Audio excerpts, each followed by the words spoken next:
Okay, welcome to tonight's show. You're with Tom, Brian, and Steve. Whoa. And this is NRL from the Sidelines. Tom. Except There's no Tom. we don't have a Tom. Just Brian and Steve. The show's going to be great today, Steve. Well, we are going to be so good. Awesome. I think people will be saying, don't bring Tom back.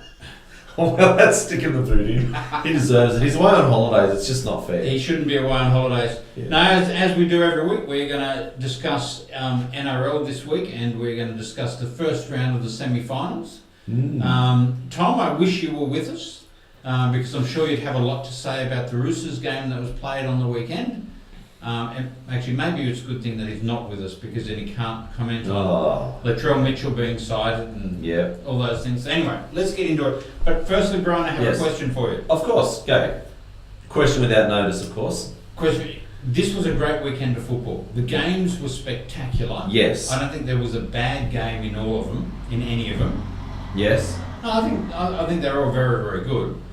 And it's really sad that something happened last week to bring the game into disrepute, let's say. And that's the Bulldogs Mad Monday events. What's wrong? I don't know. There's been a lot of conjecture about, the fact it was a supposedly private event and, the cameras shouldn't have been pointed at them and all that sort of stuff. Honestly, when are these players going to learn that to do this sort of stuff just damages the game so much? Look, I'm in two minds because it was a private room, a private floor. There were no complaints from the patrons or anyone else. And I in my younger days went out with plenty of blokes who behaved poorly.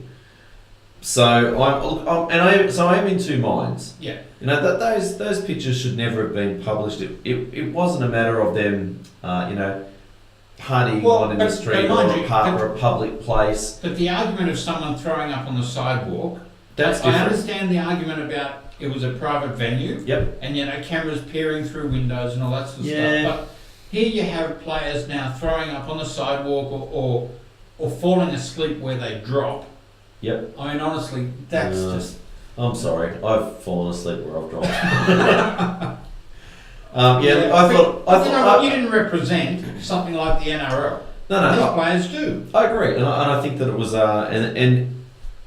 for those particular words, yes, Steve, you're right. You are. I mean, the players. You know what? If that was me at my work function, my boss would call me in and say, "Mate, I don't know whether you got a job here anymore." Yeah. That's it. I agree. So, do you think the fine is fair? $250,000? No, I think it's excessive. Do you? Yeah, I do. JCar pulled out of sponsorship. I think that's a hurtful thing for the club. Yeah. So I don't think the NRL needed to step in. I think the club fines were sufficient. And we're talking they fined a couple of players tens of $1,000s. Yeah. Which I think was sufficient. I don't think the NRL needed to step in unless they're going to step in beforehand and say, hey, we've got to take control of these circumstances. Well, let me say, we'll probably end on this, but Mitchell Pearce last year was fined $125,000 for doing something that wasn't a great look, but it was at a private party behind closed doors. It was illegally filmed. It was it was an illegal act too. And he, as far as he's concerned, was joking around. He got fined $125,000 for that. Yeah, I think that was too excessive as well. I don't know. Anyway, while we're on Mad Monday, did you notice that there was a particular letter that was circulated back to the NRL? A letter from what? From the Forestville RSL club. About Manly complimenting the Manly club and the players on their professionalism and their attitude whilst engaging in their Mad Monday antics. And I have to say, since they showed no professionalism throughout the 25 rounds of football, it was good to see they could perform well on a night. But the point is, Steve, bad publicity drew everything. There was a good story. There was a good news story with that as well. that didn't even receive one page of media attention. Nobody wants to read good news, and it's a real sad indictment on society. I'm just putting it out there. All right, go the good things. Okay. Let's talk all things footy now. Let's talk all things footy. Okay, let's start on we have the quarterfinals starting this weekend.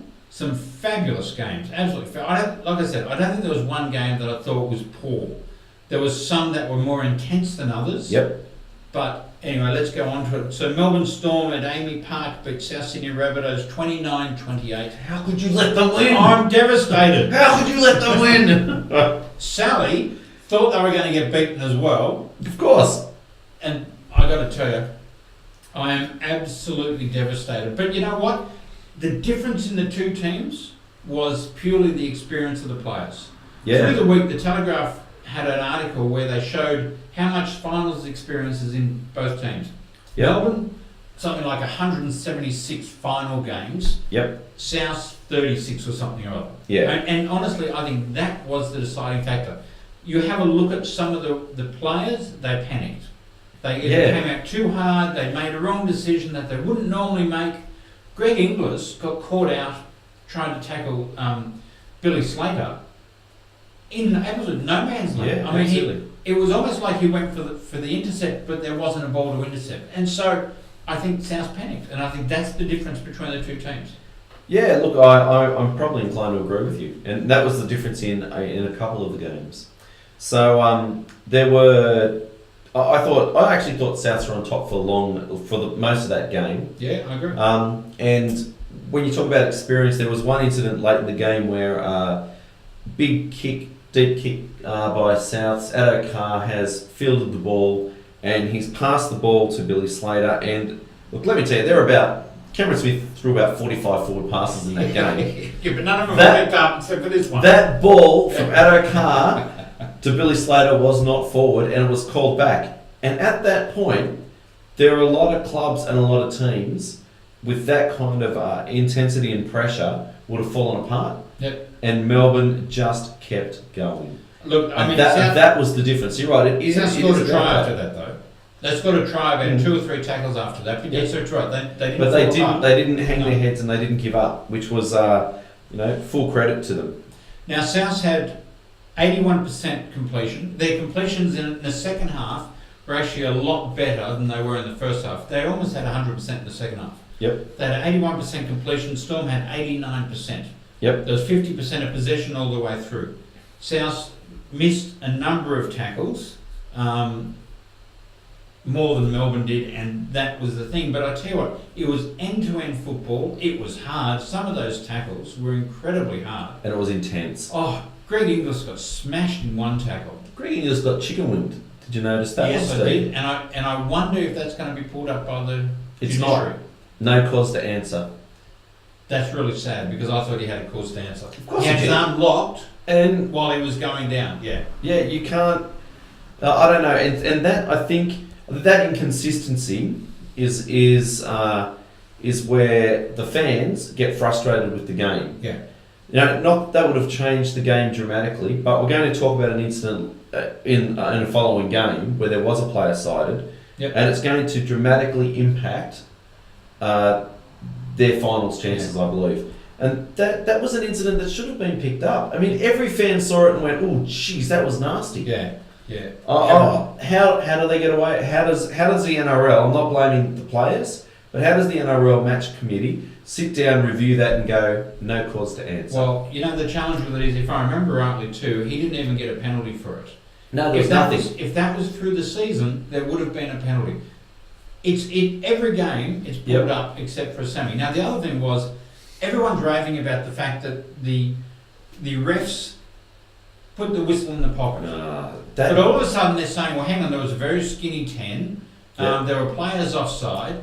And so they're saying, why weren't there more penalties? Souths weren't given the opportunity to open up their expansive game like they normally would. Regardless of what we think about the refs blowing penalties, Melbourne is a team that thrives on that closeness, that shorter 10, and that little bit extra in the ruck. Yep. So when the whistle's proverbially put away, it favours Melbourne. Most certainly. So you'll notice, if we go back to the start of this season, Melbourne started off the season very poorly, while the refs were blowing up for everything, Yep. when they started to back off after Origin, Melbourne started to pick their game up. Yeah, that's true. The current refereeing format in that style favours, and I'm not saying that to upset anyone. It's just it's just what's there to see. Reality. Sorry, there was one thing I was going to ask you about South though, Steve. Yeah. Your captain is Greg Inglis, right? He is. Why is it that every time there's a controversial or decision or a penalty that's given against Souths, is it Sam Burgess in the ref? I think it's detracting from his game. I'm not saying he's playing poorly, but he seems preoccupied with external things that are beyond his control. Yeah. Look, I can't explain that. I've noticed that as well, that Sam now tries to be involved in everything. And keep in mind, when Greg Inglis was injured, he was captain. Yeah, absolutely. And so he probably feels a responsibility to support that role as well. Sam the other night had he made 40 tackles and a number of breaks. I mean, his problem was, I think, he, again, like the rest of the team, he tried too hard. Yep. You know, look, that tackle that Kafusi hit him from the kickoff. Oh, yeah. You know what? A million players would have dropped that ball. Yeah. It was a big hit. Oh, yeah. But there were some parts of the game that he lately his handling, just at the crucial time, is really starting to cause South some problems. So I think he just needs to probably back off a bit of intensity and just relax a little bit and play the game as he sees it, not try and be the star. Well, I'm thinking he needs to just concentrate on his game for a bit. Yep. Don't let Greg Inglis harass the referee when he thinks there's a bad call. Yeah. Don't worry about it, Sam. Trust me, the Bunnies need you playing footy. Because you know what? I have never seen a ref change his mind because the players run up to him and said, "That's not fair. Well, I don't What's know. wrong?" No. That's never happened. All right. I know you want to say about Mr. Smith, but it actually hasn't happened. No, he hasn't, but he certainly does influence them. No doubt about that. Look, spectacular game, and I think Melbourne showed they are still the team to beat for the grand final. I honestly believe that. Yeah. I think there is finals experience, and don't forget they got 2 players still to come back. The thing that is going to hold them in good stead is that now that they've won, their next final is also in Melbourne, and they are hard to beat in Melbourne. As South have proven 15 times. Well, we beat them down there. You're not in the semis, though, are you? No. All right, let's move on to ANZ Stadium, where the Penrith Panthers beat the Warriors 27-12. I mean, this was such a good game as well, but not the result I was expecting, I must admit. Really? Yeah, no, I backed the Warriors on this one. I honestly thought they would do it. I just thought the last few weeks they were coming in with more intensity than what the Penrith Panthers were. And, it needed their star players, Isaac Luke, it needed Mannering, it needed a number of them, Sean Johnson, to really stand up and show their credentials, but they didn't. I thought Sean Johnson went missing. I think Isaac Luke tried his heart out. Green was in and out of the game. I'm surprised that they let the Panthers win this one so easy. So you're thinking perhaps, Steve, that it was more the Warriors' capitulation rather than the Panthers? No. I would say that the Panthers forced them into that position. I don't think the Panthers played poorly at all. I thought they forced them into that position, but I'm surprised the result was what it was. The Warriors got out to a 12-2 lead and then seemed to stop playing. There was some interesting little bits of that game too. There was some great. Obviously, everyone's worked out. James Maloney is the key to Penrith. Oh yeah, without a doubt, yeah, and he was hit. But you know what? He got straight up and kept playing.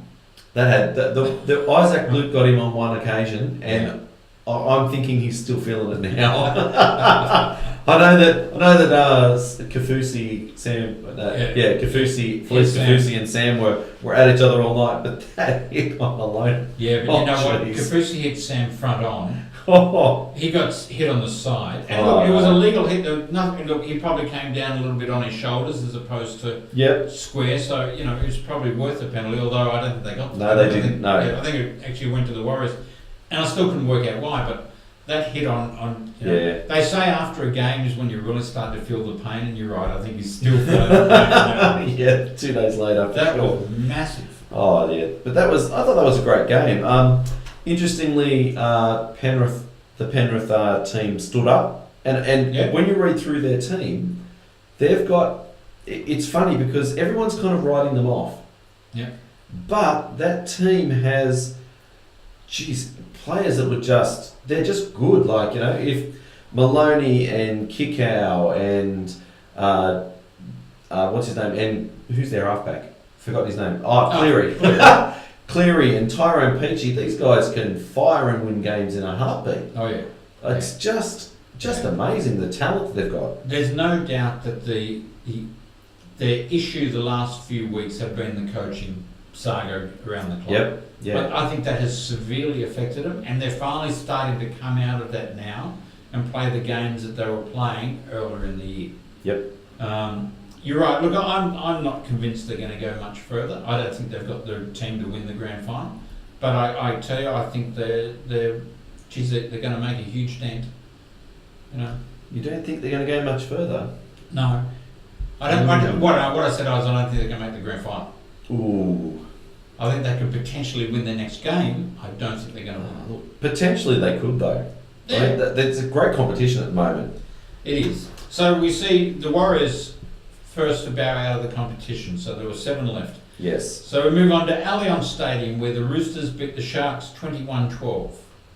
And this really was, people have been saying it all week, but this is why the Roosters bought Cooper Cronk. Yeah, as you were saying, experience. Yeah. He just, he was the icing on the cake. Just the little things that he was doing to keep him in the game, and the way that he was directing the team around was the difference between the both of them. Yeah. Losing Wade Graham was a huge loss for the Sharks. Huge loss. Oh, absolutely. Because he really, well, I mean, he's lined up Cooper Cronk a number of times throughout a number of games. Oh yeah, he was after it. You would have expected him to do the same. So he went off early. And so you want to talk about Latrell Mitchell? Yeah, so Latrell Mitchell has been charged with a what kind of Grade 1 dangerous conduct. Yeah, look. So Josh Dugan is hitting the ball up, as players are doing at this moment in time, in order to gain that extra metre. They're turning their back into tackles, get an offload away, make the extra metres, push back. And Latrell has come in and left the ground, as he's been around his chest, he's left the ground and come over the top of him, putting Josh Dugan in a dangerous position. That's the official ruling. Now, I must have watched that tackle 30 times today, and front on, it doesn't look like. I don't think it was deliberate. Yeah.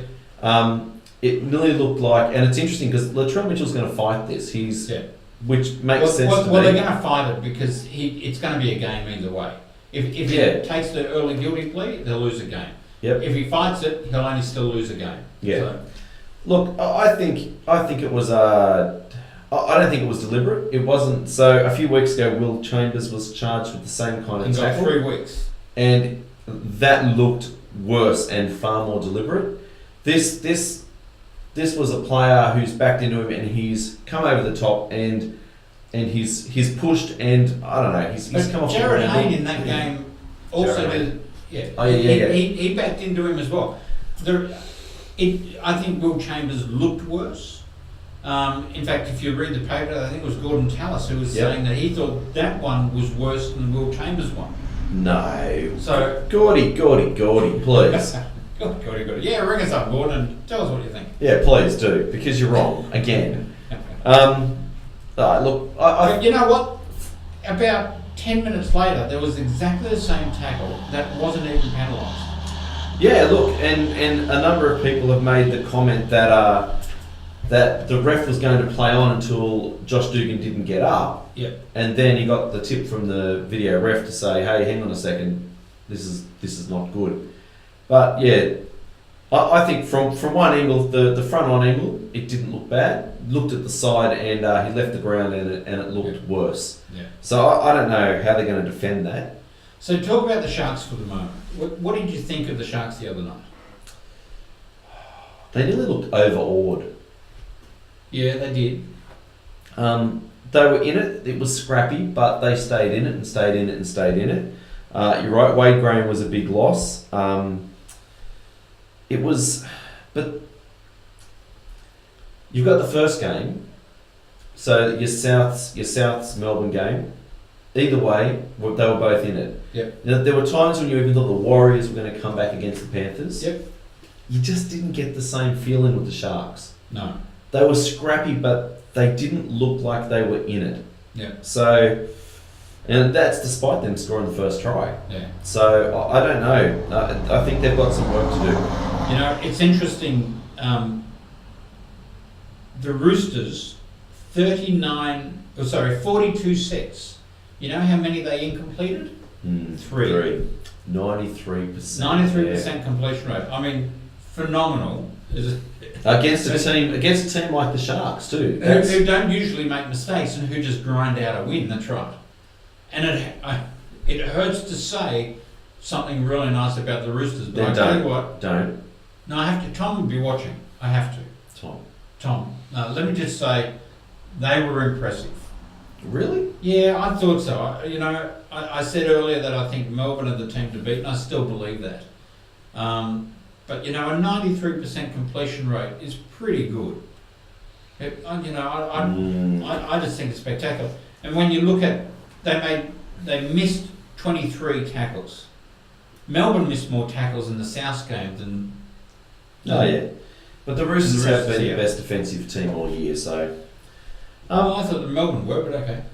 Take your word for it. No, you know a lot more than I do. You don't think the Roosters have been impressive with their defence? I do, but I'm just saying I thought Melbourne were the best defensive side. Anyway, either way, they're the two top ones. You are right. Yep. So James Tedesco, does he now step into the vacant fullback position for Australia? Yes.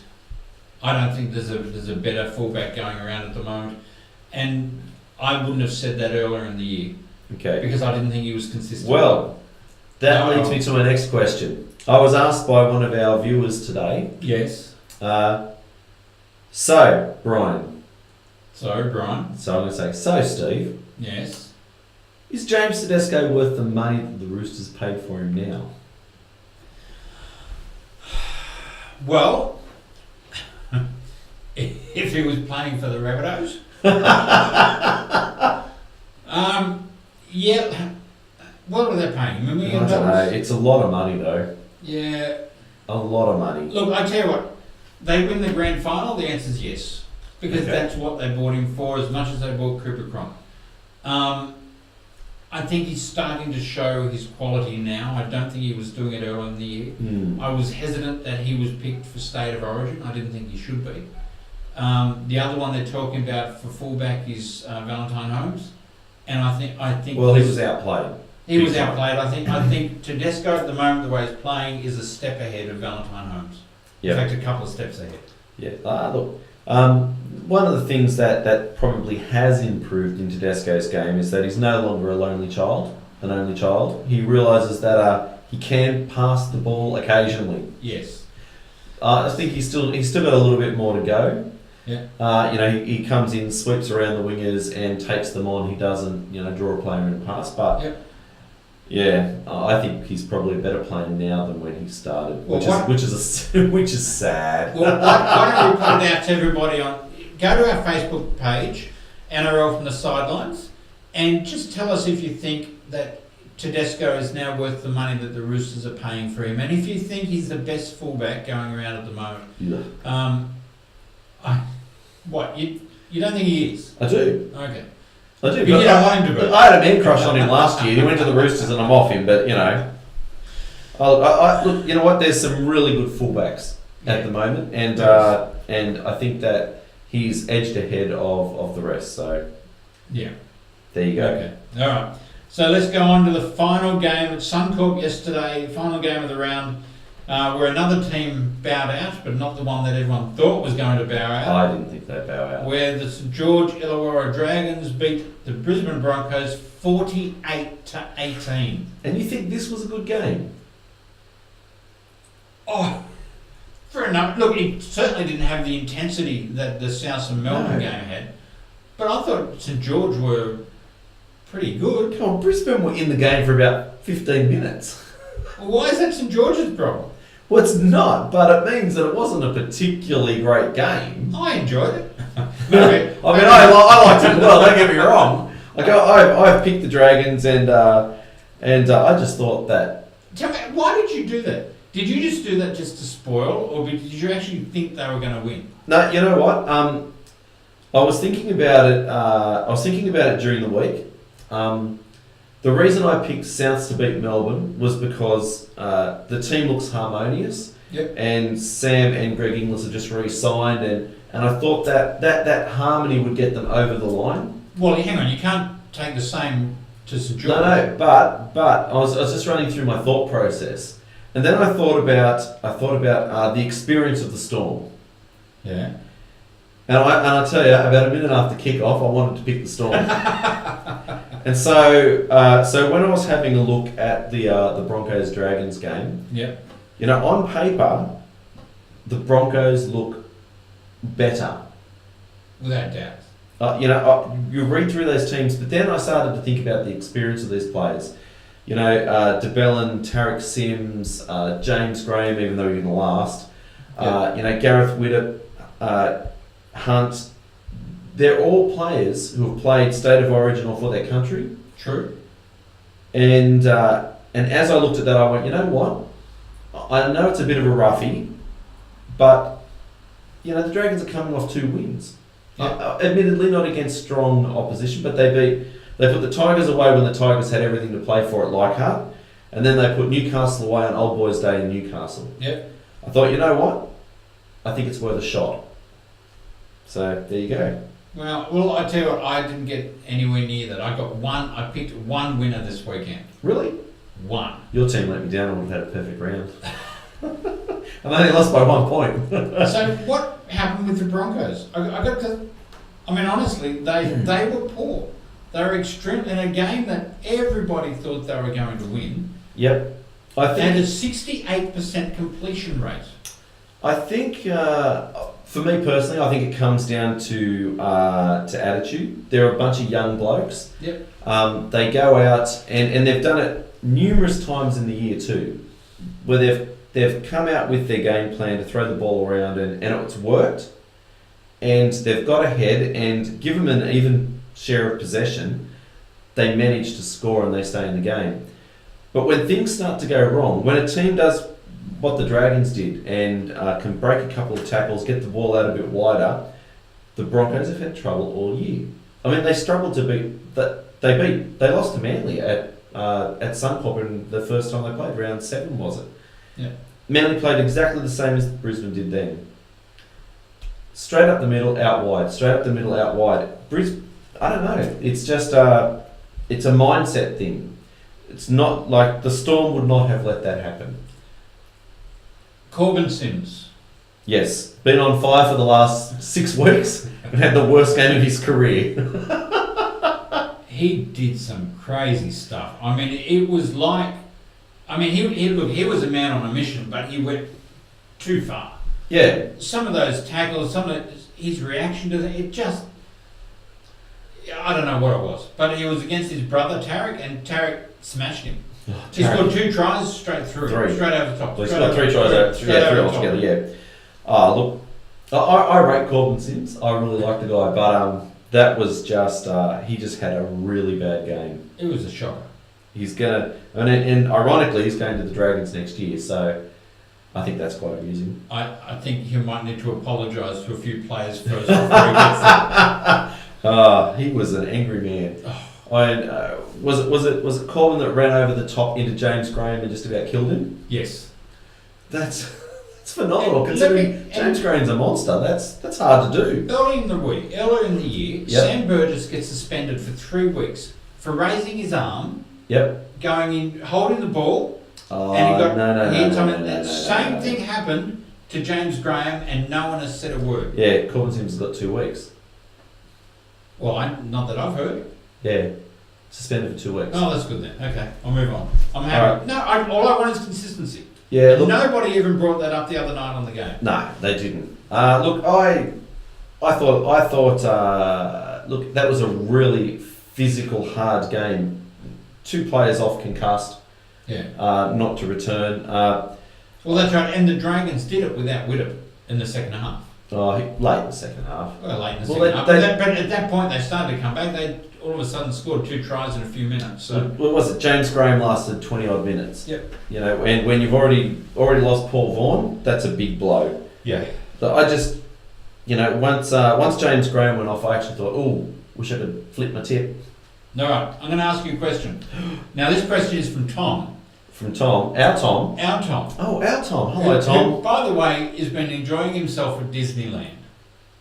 We've been working. We've been working. Slaving our lives away. Yep. Well, he's in Disneyland. All right, what's Tom's question? Based on the results of this weekend, only of this weekend, who do you think is the team to beat for the grand final? Storm. Okay. Everyone on Facebook, go and tell us, based on this weekend only, on the results, on the games that have been played, who do you think is the team to beat?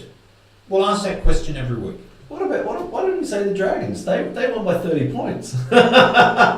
Because the Broncos were poor. If the Dragons won by 30 points against a team that played like Melbourne, you'd pick them. Yeah, look, yeah, I think I think there's 3 standout teams. That would be Melbourne, Souths, and the Roosters. Yeah, it'll be interesting to see how we go. Yep. All right, let's move on. So next week, Brian, Yes, we have some interesting games to play. we do. So we only have 2 games to go. Mm. You realise this is also going to be a very short show, right? Mm. Okay. The first game on Friday night is Cronulla and Penrith. Tell me, you obviously think that Penrith have a chance Yeah, I do. against Cronulla. I actually will be picking the Panthers in that one, Steve. Okay, why? James Maloney. Yep. Is my main reason, and Wade Graham not playing is a reason to pick against them. I think those 2 are pretty much critical to their team's chances. Wade Graham plays a lot for the Sharks as a wide running receiver, 5'8", who can kick. And without him, I think the Sharks are lacking a lot in attack. Panthers, they could score 50 points if they want to. Yeah. I don't know whether they want to, though. That's the problem. Like, they don't know whether they want to until they show up. Yeah. You know, player for player, the Panthers, I think, they're just phenomenal. So what do Cronulla need to do to win? They need to find a way to shut down James Maloney to start with. Well, Isaac Luke tried the other day and tried to break some ribs and they couldn't stop him, so who Um, else is going to? What else do the Sharks need to do? The Sharks need to get early ball out to their Valentine Holmes and Fecky. Really, they can't try and play the Panthers up the middle. No, because the other thing you need to remember too is against the Roosters, they bombed 3 tries. Mm-hmm. One where Luke Lewis was over the line. Yep.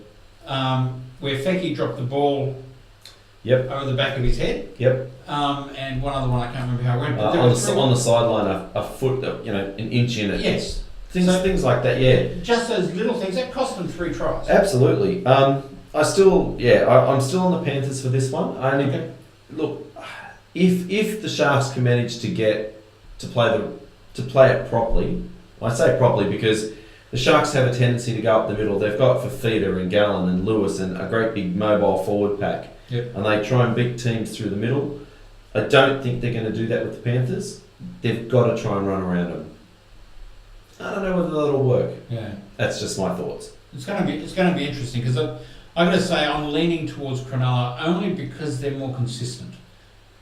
And that's the thing, we've said all year, Cronulla will grind out a game. They're in it for 80 minutes. True. Penrith aren't. Penrith will come in and out of game. If they start well, that's good. but sometimes they don't. They're in and out of a game, and I just think that the Sharks right now can grind away better than what Penrith do. But you're right. You know what? If the Sharks let Penrith into the game, they'll score 4 or 5 tries easy. And they can do it in the blink of an eye. They can do it in 5 sets. Yeah. They really can. So, you know, I don't know. Right now I'm leaning towards Cronulla, but let's see what happens. Okay, the next game on the Saturday night at ANZ Stadium is South against St George. Now, I asked Sally, one of our viewers, just who she thinks will win this one, and she said South by 1 million. But you know what, Sally? A lot of people were saying the Broncos by 1 million last Sunday night. You know, I want to say the Dragons. You don't want to appear on the show anymore? I really want to say the Dragons. You know, they've, like I said, the Dragons, you know, top 4 all year, dropped out, playing poorly, came back, took the Broncos apart. Yeah. Now, next week, they're going to have to do the same to Souths. And they're going to do it without Paul Vaughan, without Widdop, probably without Jack DeBellin, without Ewan Aiken, without Jason Nightingale, and there's another one because they've got 6 of their first grade team out. Yeah. So that's why they can't win. Souths can't win because they were beaten against the Storm. They were beaten up against the Storm. Yeah, it was an old-fashioned game of footy, and the one thing that's going to hold Melbourne in good stead next week is they've got a week off. Yeah. And Souths have to back up after that performance, and I think it's going to be really tough for them. That's going to be their struggle. Yeah. And I must admit, I was talking to a friend of mine at work today, and he still thinks Souths can win the grand final. He's actually a Broncos supporter, but he said now that Broncos are out, I think Souths are the team to beat. I said, but they've got to play St George this weekend, which they can win, but then they have to play the Roosters, and then they have to play Melbourne. If Melbourne beat the Panthers. So, you know what? And I've got to say, I think we have a better chance against Penrith than Melbourne. But I just don't know that South can do those 3 hard games. Because don't forget, early in the year, we had to beat Melbourne. Yep. Then we met the Roosters and couldn't beat them. And then we met one of the others, I can't remember who it was, and couldn't win that one either. And there were 3 really hard games. So, I don't know. You know, if you're looking at it realistically, and now I hate to say this, Barry, I'm going to be on the Rabbits because I just don't think the Dragons with their injury toll can come back against them. But that's, you know, I don't know if who knows, Gareth Widdop might make another miraculous comeback, and Jack DeBellin may very well play. Yeah. I don't know. But I think it's going to be really hard for any of these 4 teams to win. Yeah. You know, I think really Melbourne and the Roosters are in the box seat. Because of the break. Yeah. You know, and probably deservingly as they finished first and second, so. Yes. I don't want to hear that, but yes. I know, I hate to say it, I really do. Yeah, no, okay. Look, I think in this one, I mean, obviously, I think Souths are going to win this, and I think they're going to do it comfortably. If they just don't be so passionate and just play the game, I think they'll do it, and I think they'll do it easy. But anyway, we shall see. All right. Now that brings us to the end of our show. No, it doesn't. No, I want to discuss one more thing, okay. Steve. Then you should do we have much time? Yeah, excellent. We've got hours. Go on. Hours? Hours. All right, I'm going to talk really slow. No, okay, not that slow. On the 16th of July this year, there was a draw announced for the Emerging Nations World Championships. How good is that? I think it's fantastic.